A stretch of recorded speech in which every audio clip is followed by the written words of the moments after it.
What's up, family? Breaking news coming out over the last 24 hours. The U.S. is headed towards another war. With the tensions between Iran and Israel, the U.S. has placed themselves in the middle, and now U.S. troops are being attacked by Iran, and Biden is responding appropriately. We first learned about this a couple of days ago when there were some few drone attacks on American bases, which ended up injuring 24 military personnel. I've got the details to share with you in just a moment. But before we get started, you already know what to do. Make sure that you subscribe to the channel, as well as hit the like button, as it really helps us grow on YouTube. Now let's go ahead and start with the video. Starting off, guys, with a little bit of an update in regards to the mass shooter that happened earlier this week. Yes, guys, that particular suspect, which his name was Robert Card, was found dead with an apparent self-inflicted gunshot wound. So anyways, guys, he was located near a dumpster. So yes, guys, this is some very good news, and not necessarily good news, but good news that he is off the street. No longer for these particular residents in the area or surrounding area have to be worried about whether he was going to strike again or whether he was in the actual vicinity. So anyways, guys, he was found dead. So the military, police officers and all, they are no longer looking for this particular suspect. So but anyways, guys, just want to give you an update. But don't forget, I would solicit you to join me and take the time to go ahead and pray for those individuals. I believe 18 people ended up losing their lives, as well as others were injured because of this crazy person right here. But anyways, keep them in your prayers, as well as their family members, as well as their friends as well, guys. I would solicit you to do that with me. But anyways, guys, moving on to some more dire news, guys. Are we headed to World War III? Well, anyways, guys, we just received word a couple of days ago in which there were some drone attacks on American soil, American bases, which pretty much ended up injuring about 24 U.S. military personnel. And it says right here that the military personnel were wounded last week in a series of drone attacks at American bases in Iraq and Syria. This information was reported and confirmed by the Pentagon, in which they are saying that the number of U.S. casualties has not been disclosed at this particular time. And we have been 48 hours since then, guys, and we still don't have any word whether or not there was any loss of lives. So anyways, guys, 20 American personnel ended up suffering minor injuries on October the 18th when at least two-way attack drones targeted a military base. One of those particular drones was actually shot down by the U.S., in which all of the wounded personnel were returned back to duty in regards to this particular drone attack. But how did the U.S. respond? Well, we see right here that the Pentagon ended up coming out and saying that it will hold Iran responsible for the attacks on U.S. troops. And the U.S. ended up ordering additional forces to the Middle East to protect personnel there, in which we saw right after that, guys, we saw multiple F-16 fighter jets ended up heading directly to the Middle East to help protect the U.S. troops. And it says that the Pentagon announced that a squadron of F-16 fighting Falcon aircrafts has arrived in the U.S. Central Command area of responsibility as of that day, which was on October the 24th. The aircraft will work alongside an array of capabilities the Defense Department has sent to the region in recent days to further enhance the ability of the U.S. troops, forces, as well as to defend themselves against any type of future attacks. And what do you know, guys? These particular U.S. fighter jets ended up striking some Iran-linked sites in Syria in retaliation for the attacks on the U.S. troops. Yes, guys, it says that fighter jets ended up launching airstrikes early on Friday on 2 locations in eastern Syria that were linked to Iran's Revolutionary Guard Corps, which is, the Pentagon said that this is probably who is responsible for those drone attacks. But anyways, guys, this particular strike shows a reflection of the Biden administration's, as well as their determination to maintain a delicate balance in between this potential war. The U.S. wants to hit Iranian-backed groups suspected of targeting the U.S. as strongly as possible to deter any type of future aggression, possibly that has been fueled by Israel's war against Hamas. Well, anyways, guys, like I said, it looks like we are headed to war. I mean, first off, we were thinking about the issues that we were dealing with in China because they are trying to attack Taiwan, and then we ended up supplying a lot of billions and billions of dollars to the war in Ukraine against Russia, and now it looks like Israel is going after Hamas in their initial attack directly towards Israel. So anyways, guys, there's a lot going on. It looks like the United States has their hands in every single piece out there.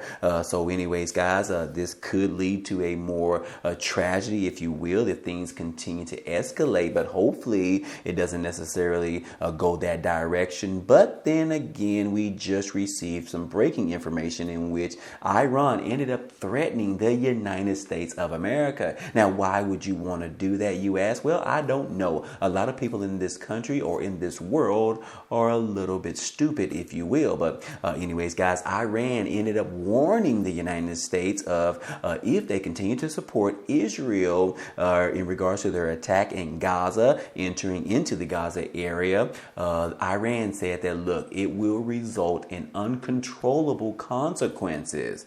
So yes, guys, those are some weird words, if you will, but obviously this is a direct threat to the United States, saying that, look, if you continue to keep butting into our business, then there will be some huge consequences against the U.S. Well, I guess the United States was not necessarily happy about that, which is why we were continuing to send F-16 fighter jets as well as 90,000 troops over to the Middle Eastern area just to show support and show our positivity in regards to this particular matter, and showing that we will not tolerate any type of threats towards the United States at all. So anyways, guys, obviously we will continue to be led by President Joe Biden, and hopefully, guys, this does not go towards into a World War III. But anyways, guys, in regards to this particular threat directly coming from Iran, it says right here that, look, I say frankly to the American statesmen who are now managing the genocide in Palestine that we do not welcome the expansion of the war in the region.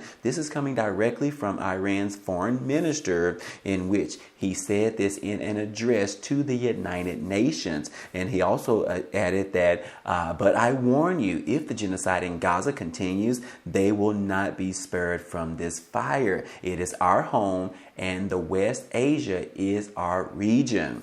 So anyways, guys, there you have it. This was a direct message to the United States in front of the United Nations. So obviously, they were not necessarily trying to be secret about this at all, guys. But anyways, guys, the war in Gaza began earlier this month after Hamas ended up launching a surprise attack on Israel towns, killing more than 1,400 people. And in a response to that particular attack, Israel ended up sending some airstrikes, which have pretty much killed more than 6,700 Palestinians. But anyways, guys, Iran has long been an ally of Hamas, supplying it with money, military training, and weapons. The militant group is considered a terrorist organization in the United States as well as the European Union. And at the start of the conflict, Hamas took about 200 people hostage, mostly Israel civilians, but they did release a statement saying that, look, hostages have been held, but we will release them depending on some specific conditions. And they called on the members to also support the freeing of about 6,000 Palestinians that have been held in Israel prisons for over several years or so. So anyways, guys, as you can see, the war continues, not necessarily in the United States, but all over the world. It looks like majority of the world is pretty much in an uproar. And guys, just no one is happy these days. Wouldn't you guys agree? I mean, we just have strife in all sorts of areas all over the world, and it looks like the United States has their hands in the cookie jar in every single situation out there. Can you name one situation that is going on in another country and the United States is not necessarily putting their hands in the cookie jar? Yes, guys, I don't think you can do it. But anyways, guys, the biggest question is whether or not the United States is headed towards World War III. I know we have heard from a lot of GOP members members or Republicans that have pretty much stated that President Biden is not doing a good job, and he is leading us towards the aisle of going into World War III. And I would probably agree with that, guys. So anyways, guys, but the biggest question that I know a lot of people have, maybe you have this particular question right here, but it says it in this particular article, guys. Take a look at this right here. It says, how many wars can America fight at the same time? The country's adversaries around the world may sense Washington is stretched a little bit too thin. So anyways, guys, I will leave it right there, but I do want to get your take on this. So if you get an opportunity, go ahead and go down below and comment to me and let me know how you feel about this particular question right here, guys. How many wars do you think that America can actually sustain at the same time, especially if it gets a little bit deeper dealing with Russia and China? I know we definitely don't want to go to war with China, guys. Wouldn't you agree? But anyways, guys, I would love to get your take on this. Go ahead and leave a comment down below, and I will be sure to respond back to you as soon as possible. But anyways, guys, that's all I have for you today, and I hope all this information in this video was helpful to you today. Well, anyways, guys, that's all we have for you today, but feel free to check out some of the items down below in the description. There are a couple of opportunities for you to earn some free money or some free cash, such as signing up with Rakuten, which is the #1 cashback website out there, in which right now, if you sign up and use it for the first time, they are giving you an additional $30. But anyways, guys, also don't forget about signing up for the Amazon Prime membership, where you can get 30 days for free. This is a great time as Black Friday is around the corner, as well as it is almost time for Christmas shopping. But anyways, those are just a few, but be sure to check out all of the links down below in the description. Anyways, if you enjoyed today's content and you want to see more, please go ahead, subscribe to the channel. It's totally free. And if you like today's video, then go ahead and hit the like button for us. It really helps out this channel, as well as it tells YouTube to share this video with others. But anyways, hey, I appreciate you guys stopping by and watching, and I hope to see you on the next video. Peace.